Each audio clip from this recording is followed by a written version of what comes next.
Welcome to Waiting on the Trade, a monthly comics book club for people who can't keep up with monthly comics. I'm one of your hosts, Matt, the Last Riddler story, Ledger. And I'm Patrick, the Crow, Fitzgerald Fleck. In this Zero episode, we're going to explain what the show is all about, talk about our first 10 favorite comics, and tease what's coming up.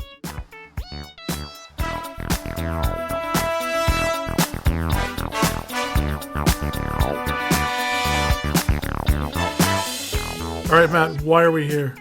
Why are we here? To talk about either one trade paperback or one graphic novel each month. Talk about it book club style. We'll be inviting guest hosts on that are either friends of ours that are comic readers or friends of ours that aren't comic readers. For the most part, we're going to let them drive and pick books they're excited to talk about, which I think is going to be pretty neat because that will help you and I, Patrick, review Branch some of our out. comic blind spots. Yeah, I'm excited specifically to get into some manga that I haven't read before, which I know we're going to do. Yeah, I haven't read any manga. I'm a big anime weeb, so I can, but yeah, I haven't read much Can manga. you define weeb for those of us? I think our listeners know what a weeb is. I'm a potential listener. I don't know what a weeb is. That's a lie. It's a lie. Is that something I vape? Do you vape? Oh my god, California has changed you. No, a weeb. I have a strong passion for anime. Anyways, yes, manga. I don't know if I've read any. Like, we read Death Note in college. At least you and Mike did. I don't know if I actually picked up a copy. I've read all of Death Note at this point because my wife Kat got really into it and like wanted to buy all the books, so we bought the books. So I've read all of that. I've read Rurouni Kenshin. I've read a bunch of like Shonen Jump / Viz stuff, but I haven't really like gone outside of that. So I'm excited to do that. Well, I've watched all those as anime, so yeah, right. I'm excited to see the print version. And then Euro comics is a thing that I haven't been like. How would you define Euro comics? That's a toughie, actually. So like, some of the stuff that I think of based on other people I've interacted with is like Tintin and Moomin. Or specifically like things that like comics? So like one of our guest hosts that's coming on within the next few episodes, Cal, is a big Moomin fan, so I've got one book of Moomin stuff that he sent me at some point. Moomin Moomin, which we'll probably get to at some point, I would imagine. And then Tintin is something that another friend of mine, Andy, who we don't currently have slated, but maybe we'll be on at some point. Come join us, Andy. When he was a kid. Yeah. Talk about Tintin. And then I'm also like excited to revisit stuff that I've read before and really liked. So I was just talking with Kat about like maybe doing a volume of Calvin and Hobbes, which is like not maybe specifically what you would think of when you think of like people who are going to talk about comic books. Because I've read all of Calvin and Hobbes. I mean, I have read 90% but like those are some good comics, and I like those are comics that people don't talk about because people are always talking about like the superhero stuff that is the stuff I typically read. See, if we're doing Calvin and Hobbes, like Far Side is equally good. I'm down for some Far Side. You know, Far Side is to me like calendar comics because my grandma would buy me like she would buy me those calendars, like the tear off desk calendars that have like a Far Side comic on each page, basically. One of my favorite Far Sides is it's a scientist and he's got like pickled creatures in the background and he's whistling to himself "When You Wish Upon the Star," and in the foreground it says "Field Cricket" and it's got Jiminy Cricket's like top hat floating on the formaldehyde and his little like feet with spats underneath the label. I love it. It's so dark and messed up. It makes me laugh every time. So we're gonna do some Far Side. We're gonna do some Calvin and Hobbes. We are gonna do straight up bullshit superhero comics for sure, because like it's kind of my jam. Speaking of, our first issue will be All-Star Superman, Volume 1 and 2. Yeah, or volume all of it if you have that one. That's the thing about comics is like they're really esoteric and just like even the way they're released and packaged as trades. It's true. It's been released as like a massive collection now, hasn't it? Yeah, it's been released as like two 6-issue collections, and then like also there have been different packages of like the whole story in one. So we're gonna do the whole story because I don't think there's any reason to split it up. No, it makes sense. And the reason we're doing trades or graphic novels or books as opposed to who's got time for single issues? Am I right? Time to read single issue comic books anymore. Do you, Pat? I'm gonna be honest. I never had the time. Well, time. I never cared for single issues, so I don't know. It's something about paying for advertisements didn't really sit well with So me. there are lots of like runs I reread because I have the single issues of them, and I like Mhm. remember the ads fondly, like from the '90s. Like I'll go back and Well, I'll it's see like, nostalgic now, sure. no, it totally is. It's like a Game Boy ad from the Yeah, '90s or like a Gap ad from the '90s, and I'm like, oh yeah, I remember that, and like that's kind of cool. But like, there's also those like those moments where the ads just like wreck something take for the you. tension out. It's like, oh, what's gonna? Oh, it's an ad for Burger King. Great So like I'm really excited to explain like intricacies of weird like DC and Marvel comics. Comics bullshit to you. Yeah, when I was looking up my JLA year one, it's like, oh yeah, this is pre-crisis. I'm like, what does that mean? And I looked, What and it's is a like, pre-crisis? oh, or I'm sorry, Isn't post-crisis, not pre-crisis. It's after the crisis of Infinite Yeah, Earths. it's the like new Crisis JLA origin story. Yeah. Yes. Yes, I'm super pumped because we just finished our podcast project called Battlestar Bros, where we Woo. watched all of Battlestar Galactica all the way through and did episode commentary. Which And I has its was, own idiosyncrasies to deal yeah, with, well, but like you were the guy on that one, and I was the like the newbie, and now I'm gonna be the guy, and you're gonna be the newbie for at that's least right. like the bullshit superhero stuff. Some of the stuff's For gonna the be outside majority of it, yeah. both of our wheelhouses. Yeah, I hope so. I hope it gets weird. that'll be fun. Yeah. But yeah, for like the I think what our third real episode, we've got a friend of ours, Tyler, slated to come on, and we're definitely gonna do some Marvel Comics bullshit for that one. So that one you will be the guy getting the explainers. I think Tyler and I will be the explainees.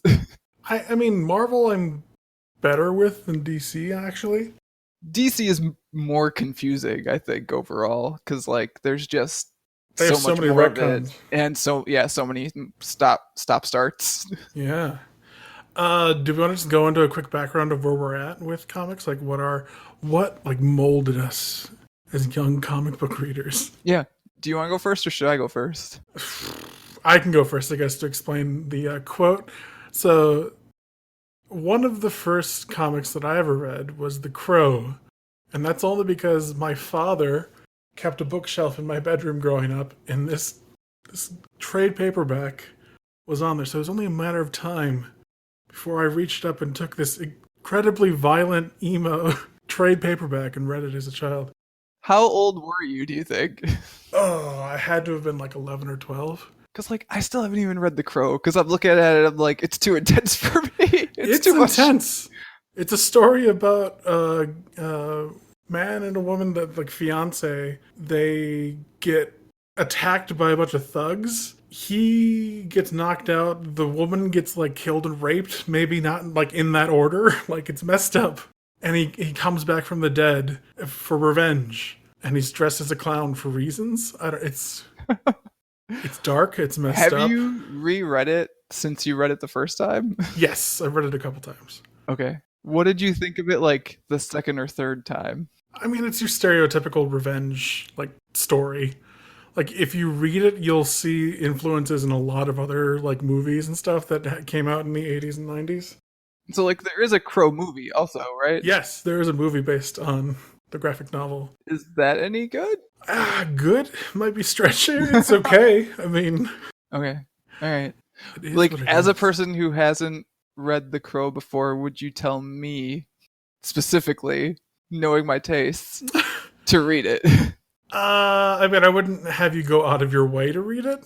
Like maybe next time you're in town, maybe I'll lend it to you, and then if you get around to it, maybe take a glance. But Also, Pat, can I tell you, I looked up The Crow on Wikipedia. There are a yeah, lot of The Crows. yeah, and that's another thing. I'm pretty sure I read like it is the original story. I mean, that sounds right, because that sounds like the quote unquote origin story, but like, there are a lot of The Crows. There's No, like it was super one, two, popular for three, a four, time. 5, 6, 7, maybe? Question mark? The Crows. Yeah, lots of like new series. I think Image Comics had a run for a while. Yeah, that one's listed really weirdly on here as publishing from February 1999 to November 1989. Oh my god, it went back in time. That's how amazing The Crow is. That's one of my first like remembered delving into graphic novels. The other one, more stereotypical, is JLA Year One, like I was talking about, is one of the first which is real good, but is a really weird, like, Buck This- Wild JLA origin story. Yeah, I honestly couldn't tell you what the actual like story was. I think it was just individual like things happening over the course of the year, like the first year of the JLA forming, right? Yeah, they like end up fighting basically like an alien invasion by the end of it. Yeah. I remember Gorilla Grodd's in there, and then I can't remember the villain who's just a brain and like I think a it's Dalek. the Brain and Monsieur Mala are in there, which is super weird also. But Oh yeah, it's not Gorilla Grodd. That's right.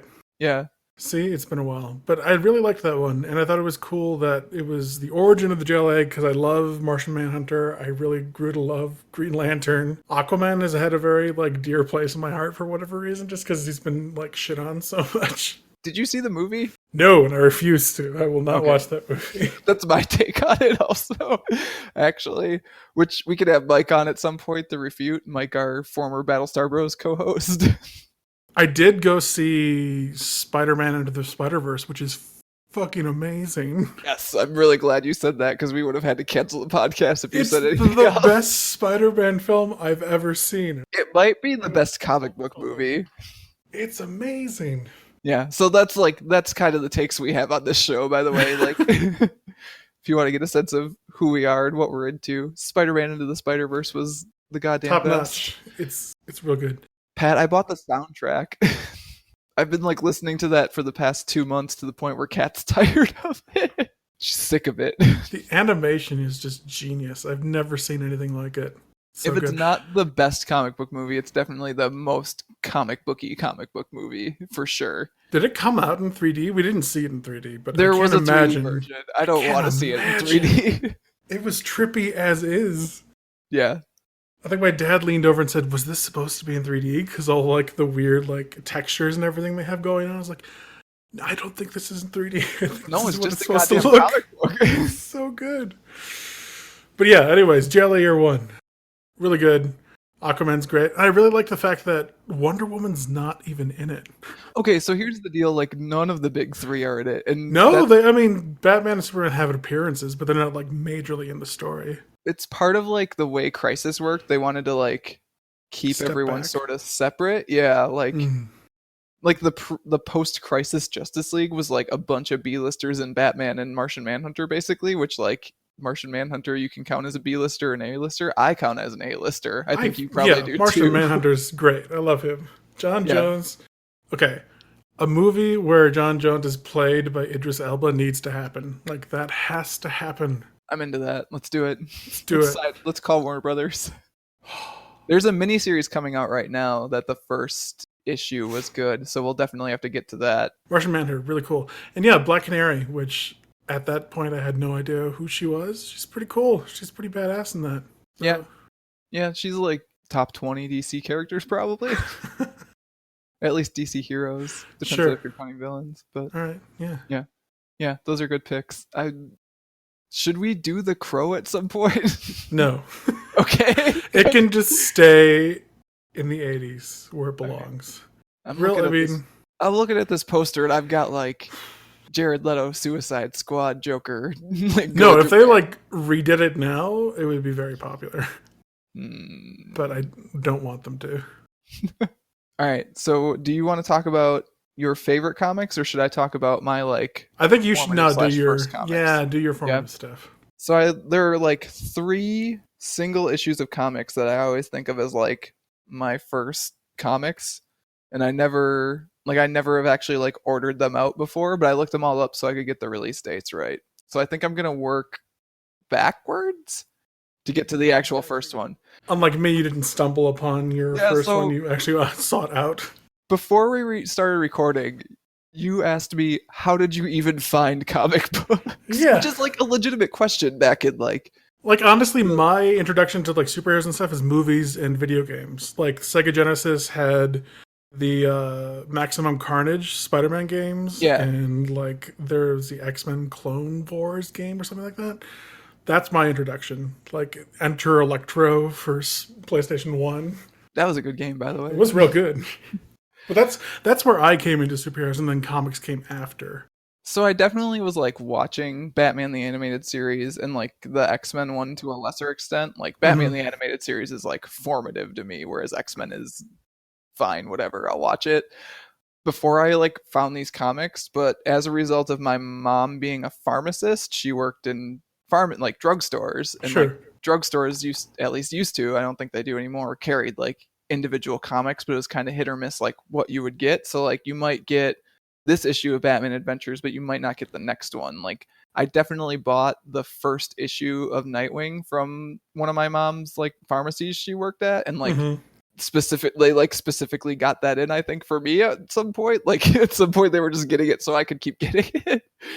Like that's how I followed the 90s Nightwing run, was like picking up each issue from the drugstore my mom worked at. So that's where I got most of them. The first one actually though is something that I found when we took my dad to the Milwaukee airport. So this would be October of 1994. This is one of the three like comics I think of when I think of like my first comics. Sure. It's Web of Spider-Man number 119, part 3 of 4 of The Exile Returns, and it's Yes. the goddamn Scarlet Spider versus Venom. And it's basically the story where they're trying to like put the Scarlet Spider over, like make him a big deal that the audience is going to root for, and in order to do that they're like, who's like the most Put him badass up against like, Venom. yeah, like the guy that Spider-Man basically like can't beat. Can't handle. Yeah. Yeah, like we'll give it Venom and he'll take him down. And like it totally worked because I Well, like love the Scarlet Spider. Scarlet Spider's costume alone is enough to beat Venom. I mean, come It's on. really good. And like I made that for Halloween one year and it is pretty boss. Like it's a It's wonderful so costume. 90s. It's amazing. It's I love so it. good. Ben Riley is my boy. So that's one of them. That's number one. And that's, like I said, October 1994. So working backwards. Okay.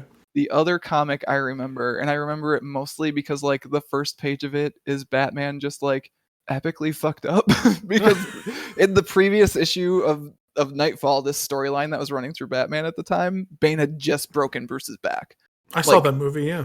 yeah, basically. So the opening page of this comic, which I am reading after having watched Batman the animated series, where like nothing really bad happens, like There's some all weird the dudes Clayface survive, episodes, but that's about it. but like nothing really bad happens in like Batman the animated series, right? The opening splash page of this issue of Batman, which is Batman 498 in like August of 1993, it looks like, Sure.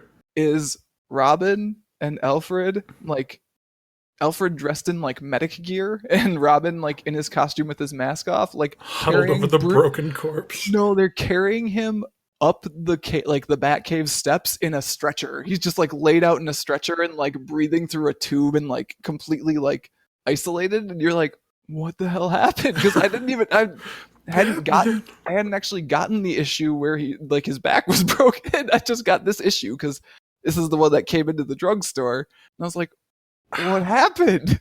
It's another thing with issues. You can just pick up random, like, middle This issues is that. part of why we're doing the trades. Yeah, we're gonna get the whole story and talk about it and review it and book club it. And I'm definitely gonna include links to like each of these things in like the show notes on mattreadscomics.com, because like this cover has like, there was a specific artist doing covers at that time named Kelly Jones who like has done a bunch of actual Batman issues, but like he's known for just like epically long bat ears and also like big hulking muscle bodies, and like his Bane is just like monstrous on the cover of this thing. So like that's number two.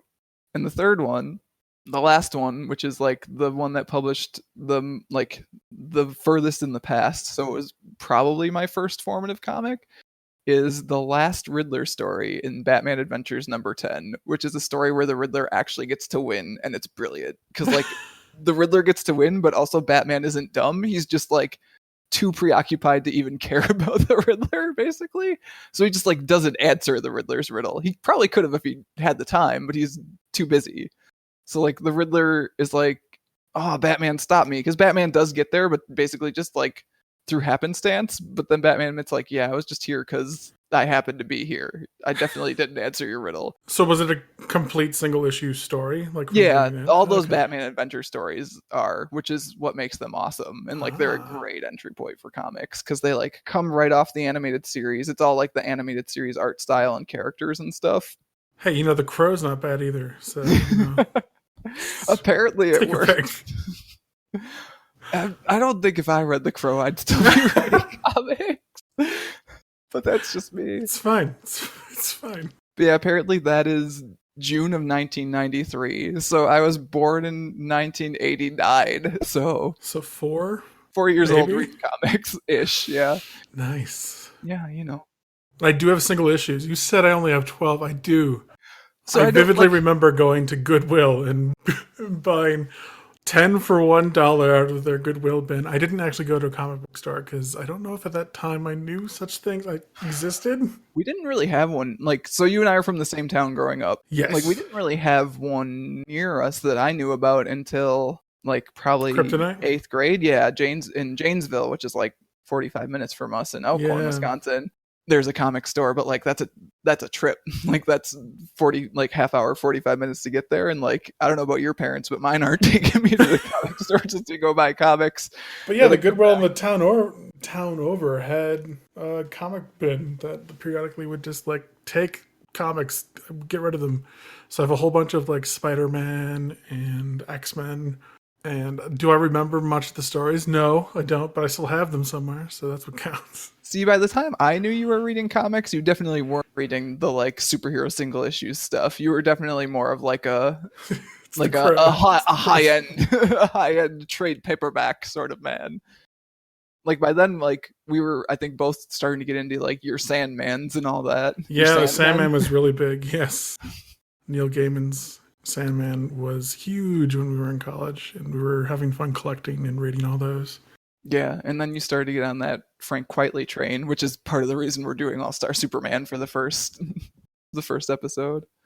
Grant Morrison, Frank Whiteley, they're just a perfect duo. When he doesn't jump forward 500 years in the future at the end of your story that you're looking forward to.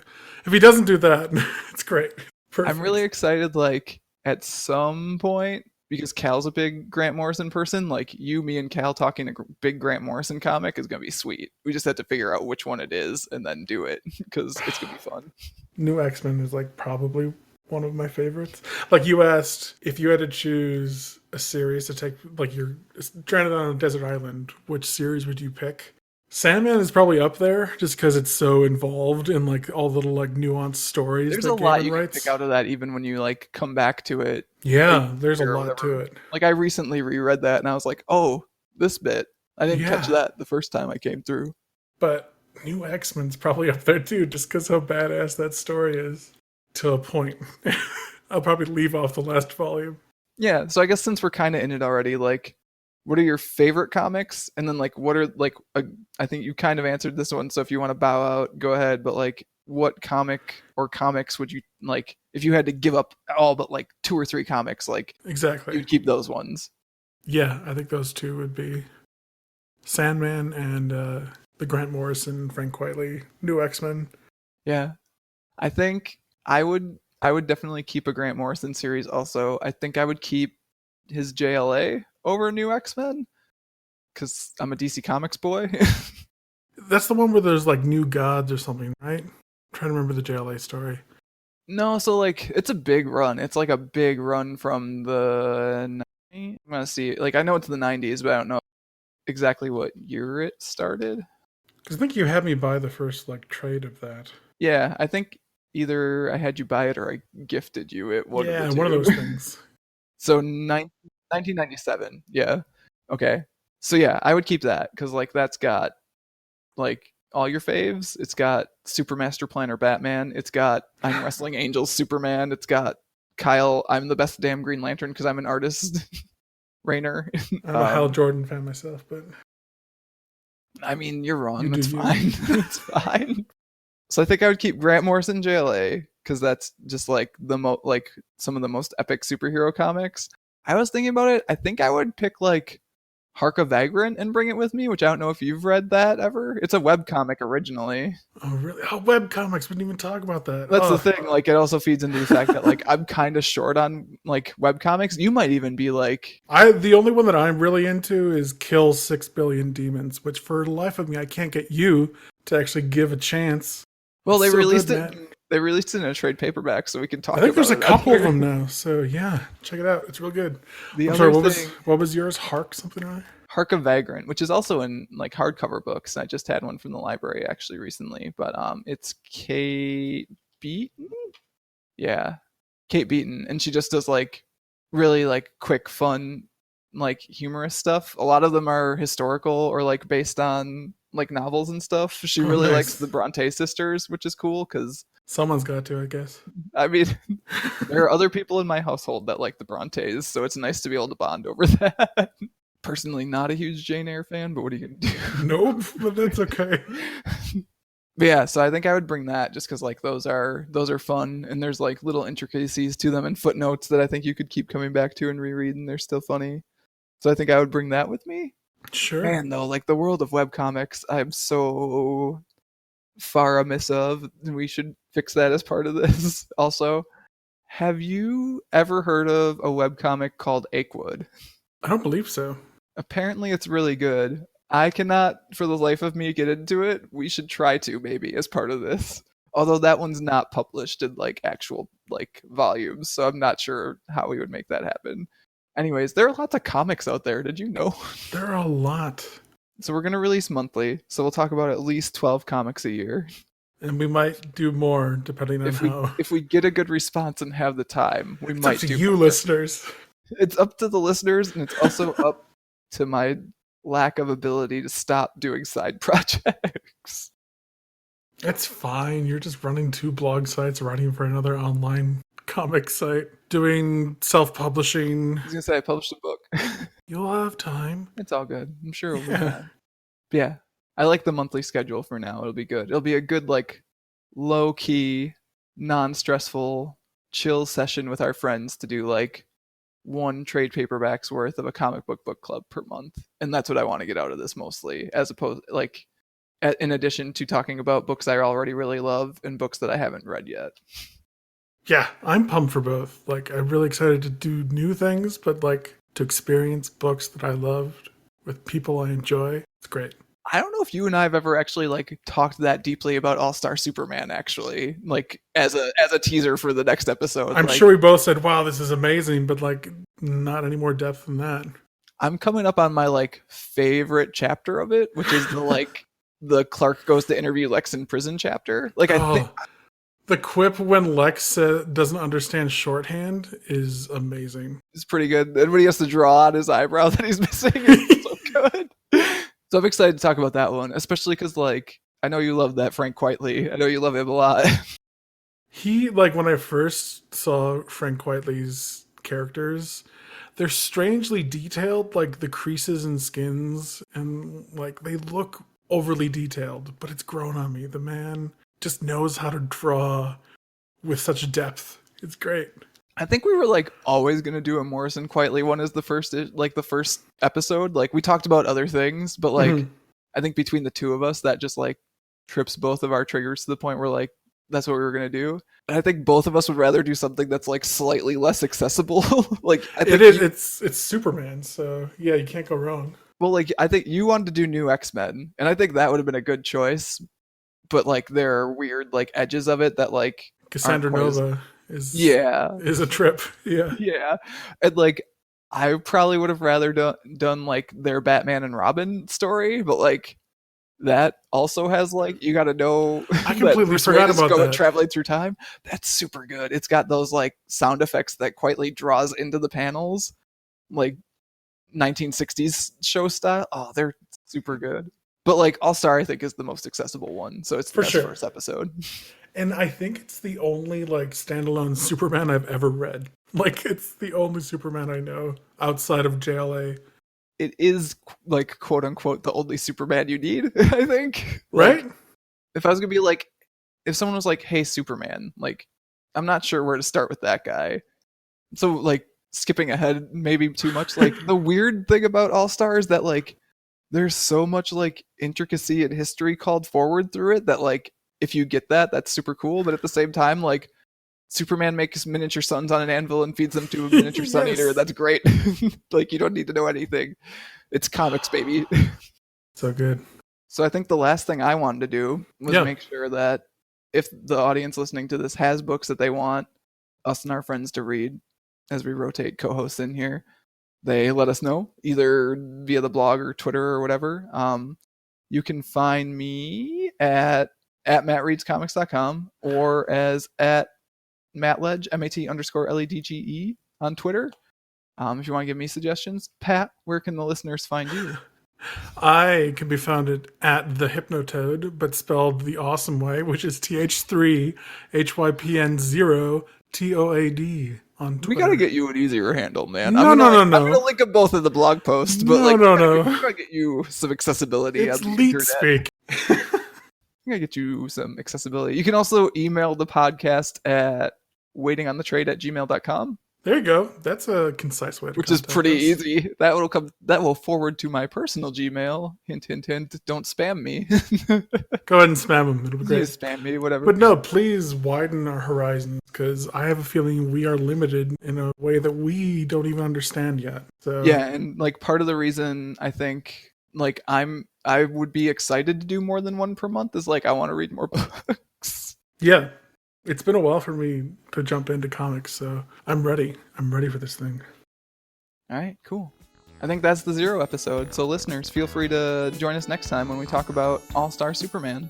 It's going to be great.